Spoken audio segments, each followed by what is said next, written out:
நல்லா இருக்கிறீங்களா? வாங்க இன்னைக்கு பிள்ளைங்களுக்கு வந்து ஒரு ஸ்வீட் ரெசிபி ஒன்று செஞ்சிடலாம். இதோட ஒரு 1.5 கப்பு மைதா எடுத்திருக்கேன். கூட கொஞ்சோண்டு உப்பு போட்டுக்கலாம். கொஞ்சமாக மஞ்சள் பொடி போட்டுக்கலாம்.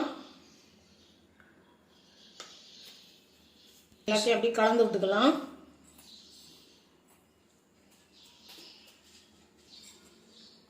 இதெல்லாம் ஒரு கப்பு பால் ஊற்றிக்கலாம். காய்ச்சத பால் காய்ச்சாத பால் எந்த பாலாக இருந்தாலும் பரவாயில்ல. நான் காய்ச்சாத பால் தான் ஊற்றுனேன். ஊற்றி நல்லா கலந்துக்கலாம். இது கூட 2 ஸ்பூன் சர்க்கரை போட்டுக்கலாம். கொஞ்சமாக போட்டுக்கோங்க. அளவுக்கு அப்படியே தோசை மாவு பதத்துக்கு கரைச்சி எடுத்துக்கலாம். கரைச்சாச்சு. ஒரு வானல் வச்சுக்கலாம். அடுப்பில் கொஞ்சமாக நெய் விட்டுக்கலாம்.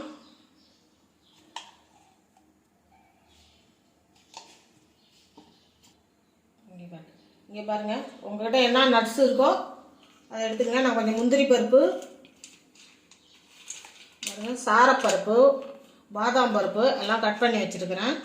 முந்திரி கொஞ்சம் வறுத்துக்கலாம்.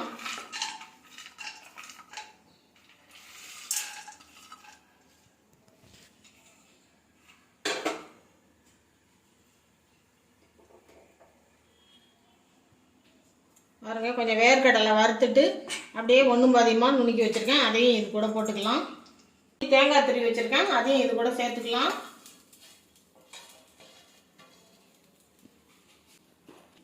ஏலக்காய் பொடி கொஞ்சம் சேர்த்துக்கலாம்.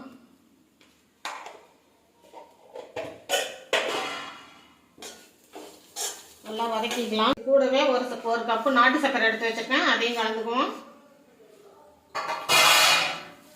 கலந்து விட்டு நல்லா கிளறிக்கலாம். நீங்கள் வெள்ளை சர்க்கரை வேணும்னா கூட சேர்த்துக்குங்க.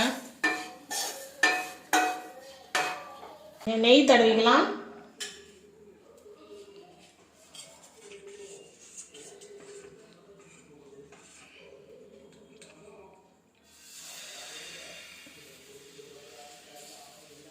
கரைச்சி வச்சிருக்கிற மாவை அப்படி மெல்லிசாக ஊற்றிக்கலாம்.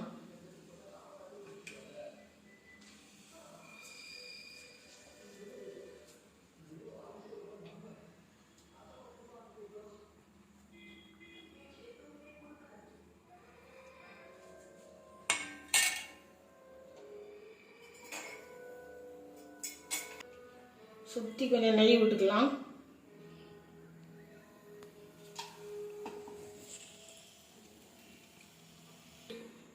திருப்பி போட்டுக்கலாம்.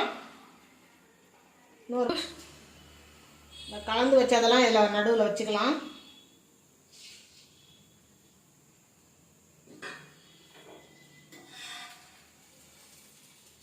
அப்படியே மடித்து